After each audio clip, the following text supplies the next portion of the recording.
Hey guys, Jacob with Jacob Comics. All right, we're gonna review Dark Crisis from Free Comic Book Day. So I think that's gonna be a pretty fun episode. There's a lot of really good artwork in there. And because we're gonna do this episode a little differently, because I think they won't be mad at me if I show a bunch of it. I'm gonna show some more panels and stuff, and it's got a lot of really cool artwork. I was actually kind of surprised that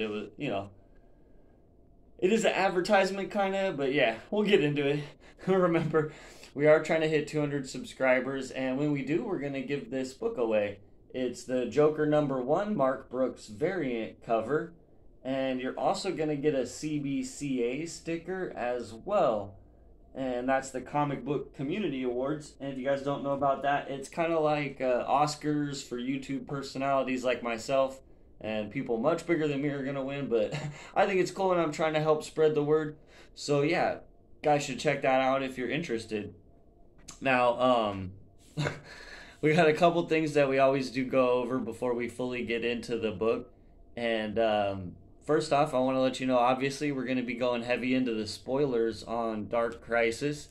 And additionally, we have to shout out the creative team on the book.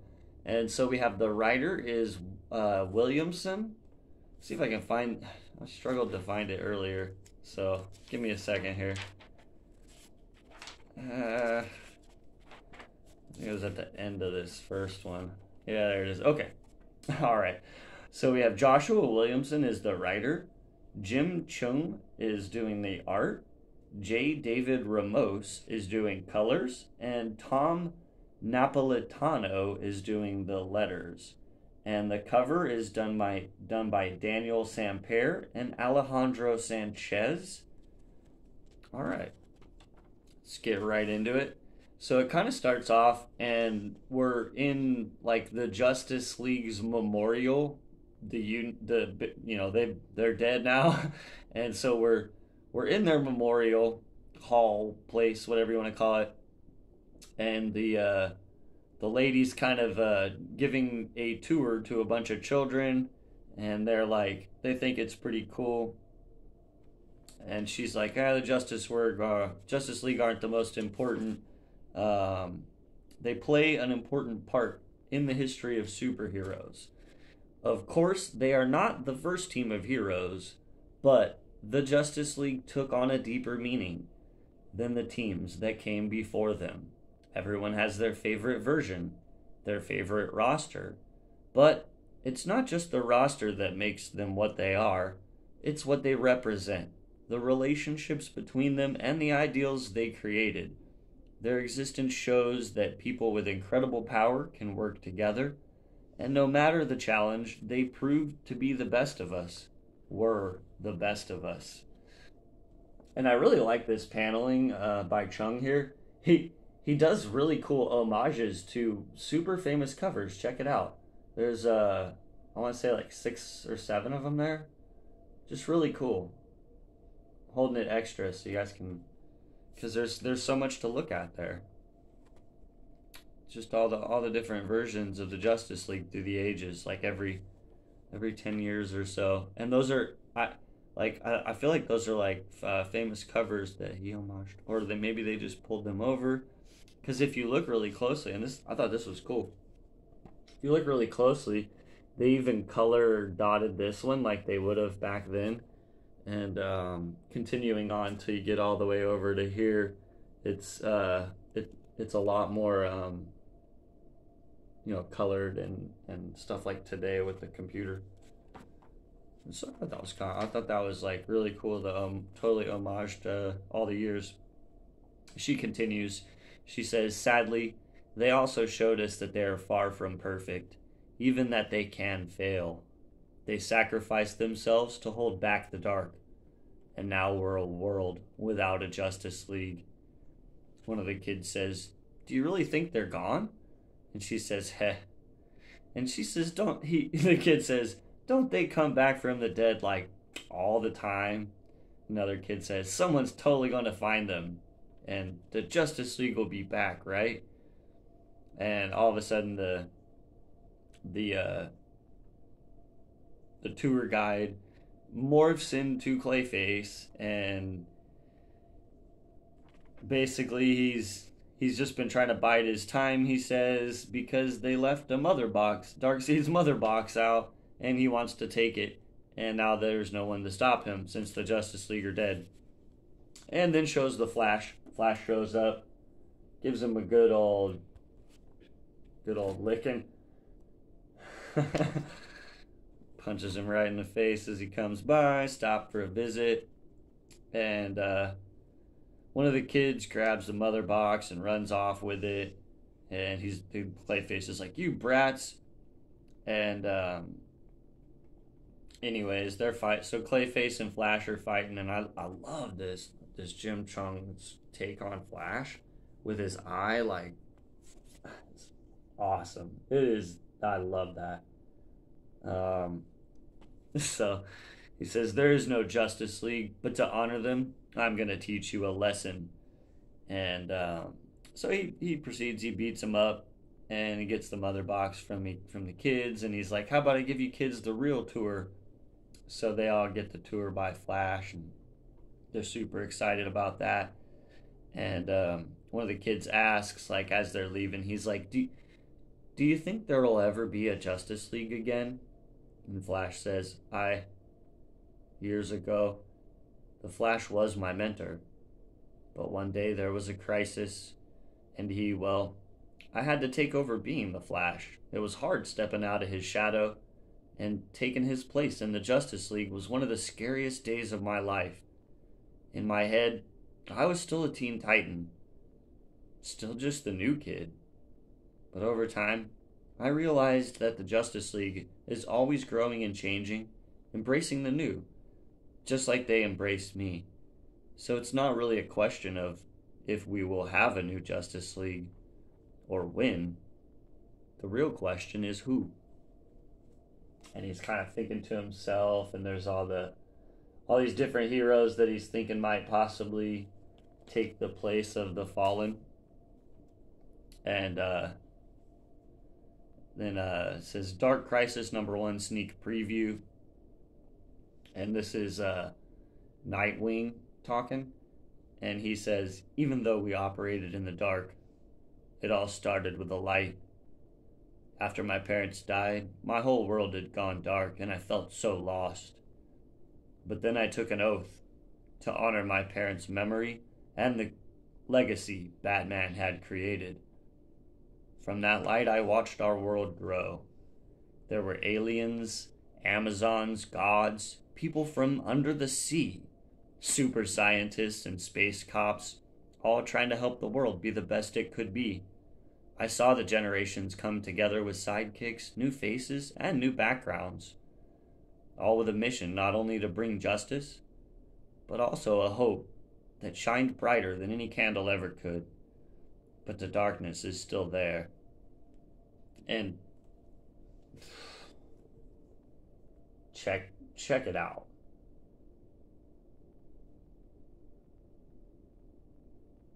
Just I'm being, yeah, speechless. It's cool. It's really really cool. All these different years, man. All the years of comic books kind of come flooding back when you see some stuff like that. Like you see Impulse over here. Anyways, we'll be here forever if I go into too much detail. And so Nightwing continues. He says Superman, Batman, Wonder Woman, John Stewart, Green Arrow, Black Canary, Aquaman, Hawkgirl, and Martian Manhunter. You could never question what they stood for, what they meant to the world. I know so many of you here today. They were more than just mentors. They were they were fathers, they were mothers, friends, family.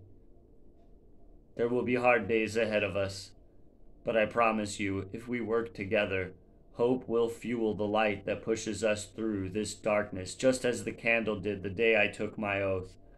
And as long as we continue to fight and keep these candles burning, the Justice League's legacy will live on. And I mean, you could spend a good, quite a while going through and seeing all the different heroes in this giant two-page spread here. There's a lot of them mourning the loss of the Justice League. And I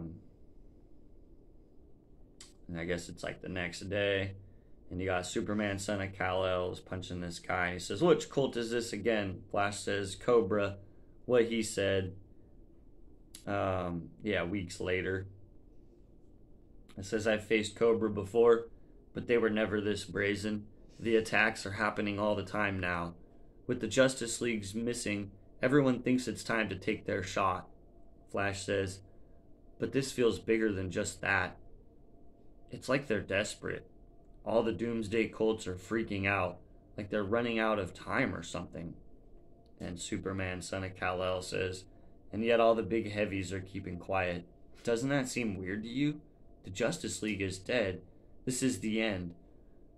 The world will be swallowed by darkness." Is this bad guy's Cobra bad guys as he's spouting that. It says, "To be continued in Dark Crisis 1, on sale in June." And kind of as they're talking, it looks like this guy is smashed by a giant green boot that could be none other than a Green Lantern. Don't know who, they don't show us. I guess that's like teaser. It's gonna be somebody, right? And they show her right here. It could be Cassandra Cain. A lot of people are saying they think it might be Cassandra Cain. She's right there. So maybe it's her. She might be taking over the Green Lantern for a little while. And then just some advertisements here. And then it says, "In the beginning, nothing and everything were the same. A single black infinitude, cold and dark for so very long that even the birth of the burning light was imperceptible. But the light grew, and soon everything was no longer nothing. And the darkness screamed. And then an imperceptible flaw in once was what immaculate light. And in that instant the multiverse was born. The very start of the push and pull of the great darkness, and the light that ultimately culminated in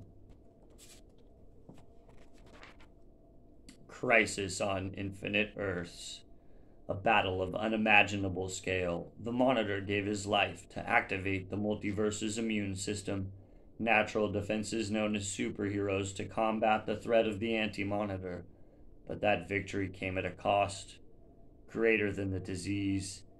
And what was once a vast and infinite multiverse died, giving birth to just one single universe. And the light was weakened by this loss. The great darkness took advantage of this weakness and attacked, and everything almost became nothing again, until a truce was brokered by the unlikeliest of superheroes of all.